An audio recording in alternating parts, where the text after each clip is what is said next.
सुप्रभात बच्चों। कक्षा 7वीं के लिए मैं नमक का दारोगा मुंशी प्रेमचंद द्वारा लिखित कहानी का प्रश्नोत्तर आज पर चर्चा करने जा रहा हूँ। मैंने इसके पिछले वीडियो में कहानी के मुख्य अंश और कहानीकार का परिचय ये बताया था। इसमें जिस प्रकार के अंक के प्रश्न आते हैं मैं उसके बारे में भी बताऊंगा। जैसे पिता ने बंशीधर को क्या सीख दी और क्यों, मुख्य से का ये प्रश्न है जो 2 अंकों का रहेगा। तो इसके उत्तर में आप लिखेंगे, पिता ने बंशीधर को यह सीख दी कि नौकरी में ओहदे की ओर ध्यान मत देना, ऊपरी आय वाला काम ढूंढना, क्योंकि हम सभी ऋण के बोझ से दबे हुए हैं। घर की दुर्दशा देख ही रहे हो, लड़कियां भी विवाह योग्य हैं। ये सारी बातें उन्होंने कही। फिर दूसरा प्रश्न है कि बंशीधर ने अफसरों का मन कैसे मोह लिया। तो इस तरह का जो प्रश्न है वो 1 नंबर का आएगा। तो इसके उत्तर में लिखना है, अपनी कार्यकुशलता और चतुराई से बंशीधर ने अफसरों का मन मोह लिया। तीसरा, गाड़ियों में क्या था और उन्हें कहाँ ले जाया जा रहा था। ऐसे प्रश्न 1 नंबर के आएंगे। तो लिखना है कि गाड़ियों में नमक था और उन्हें कानपुर ले जाया जा रहा था। अगला सवाल है, लक्ष्मी पर अखंड विश्वास होने का क्या तात्पर्य है।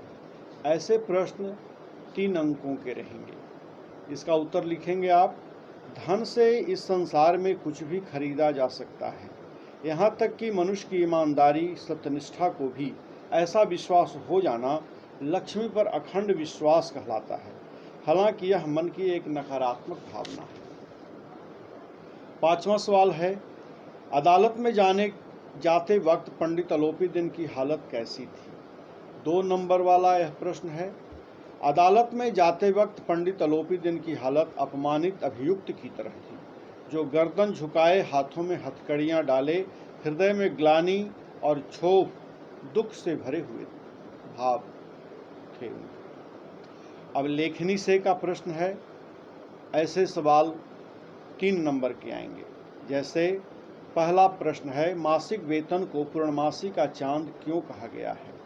उत्तर लिखेंगे आप, जैसे पूर्णमासी का चांद महीने में केवल एक ही बार दिखाई देता है और घटते घटते महीने के अंत तक समाप्त हो जाता है, उसी प्रकार महीने में मिलने वाला मासिक वेतन महीने के अंत में समाप्त हो जाता है, इसलिए उसे पूर्णमासी का चांद कहा गया है। दूसरा प्रश्न जो 2 नंबर का रहेगा, डिप्टी मजिस्ट्रेट के फैसले से मुंशी बंशीधर पर क्या गुजरी। मुंशी जी को न्याय भी अपनी ओर से कुछ खींचा हुआ दिख पड़ता था। उन्हें संसार का एक खेदजनक लेकिन विचित्र सा अनुभव हुआ। न्याय और विद्वता, लंबी चौड़ी उपाधियां, बड़ी बड़ी दाढ़ियां और ढीले चोगे, इनमें से एक भी सच्चे आदर के पात्र नहीं थे। तीसरा सवाल जो 2 नंबर का होगा, ईश्वर निसंतान चाहे रखे पर ऐसी संतान न दे, बूढ़े मुंशी जी ने यह क्यों कहा। इसका उत्तर लिखना है, अनुभवी और बूढ़े मुंशी जी ने रईस पंडित अलोपीदीन का अवभगत करते हुए तथा अपने पुत्र मुंशी बंशीधर की ओर से माफी मांगते हुए यह बात कही कि ईश्वर निसंतान चाहे रखे पर ऐसी संतान न दे। अगला सवाल, मुझे अयोग्य आदमी ही चाहिए, ऐसा पंडित अलोपीदीन ने क्यों कहा। इस तरह का प्रश्न 3 नंबर का आएगा। पंडित अलोपीदीन को अपनी जागीर के लिए एक सत्यनिष्ठ, ईमानदार और कर्तव्यपरायण आदमी की तलाश थी। पंडित जी की अनुभवी आंखों ने मुंशी बंशीधर में उन सभी गुणों को देख लिया था, इसलिए व्यावहारिक कुशलता, निष्ठुरता एवं निर्भीक शिष्टता जैसी योग्यता नहीं होने पर भी कहा कि मुझे आज एक अयोग्य आदमी ही चाहिए। अगला सवाल है 5वां, वंशीधर और अलोपी दिन की 4 चारित्रिक विशेषताओं पर प्रकाश डालिए। ऐसा प्रश्न 4 से 5 नंबर का रहता है। एक आज्ञाकारी मुंशी वंशीधर के बारे में 4 बातें। एक आज्ञाकारी पुत्र थे, उत्तम आचरण वाले कर्तव्यनिष्ठ पुलिस अधिकारी थे, कड़क और रौबदार दारोगा थे, एक कर्तव्यनिष्ठ ईमानदार और सत्यपरायण आदमी थे।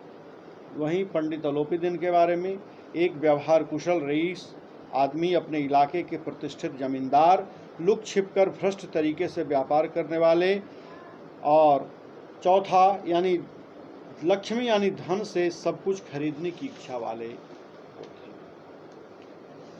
अब आशय स्पष्ट करने के लिए कुछ पंक्तियां हैं, कुछ वाक्य हैं। ईमानदारी की नई उमंग थी, इसका आशय क्या होगा? ऐसे प्रश्न 1 नंबर के रहेंगे, तो उत्तर में लिखिएगा, मुंशी वंशीधर की ईमानदारी पर लेखक की टिप्पणी है कि इन्हें स्वयं को ईमानदार साबित करने का पहला मौका मिला। दूसरा, धर्म को धन का ऐसा निरादर करते कभी न देखा था। इसका आशय है, जिसने धन को सब कुछ समझ लिया था, उसे धर्म अर्थात सत्य और ईमानदारी ने एक ही पल में कुछ नहीं के कड़वे धरातल पर चारों खाने चित्त कर दिया। अर्थात धन को आज समझ में आ गया कि नीति, नियम और सत्य के सामने उसका अस्तित्व कुछ नहीं है। तीसरा, दुनिया सोती थी पर दुनिया की जीभ जागती थी। इसका आशय क्या है? उस इलाके के प्रतिष्ठित जमींदार, अनुभवी और चालबाज व्यक्तित्व वाले पंडित अलोपी दिन जब भ्रष्टाचार के मामले में गिरफ्तार किए गए तो यह खबर जंगल में आग की तरह फैल गई। सभी अमीर गरीब के कानों तक रातों रात बात पहुंच गई। और चौथा, गर्व ने अब लज्जा के सामने सर झुका दिया।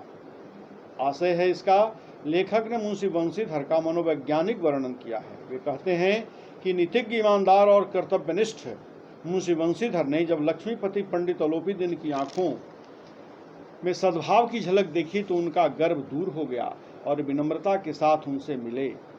तो इस प्रकार मैंने इसके मुख्य प्रश्नों पर विचार किया है।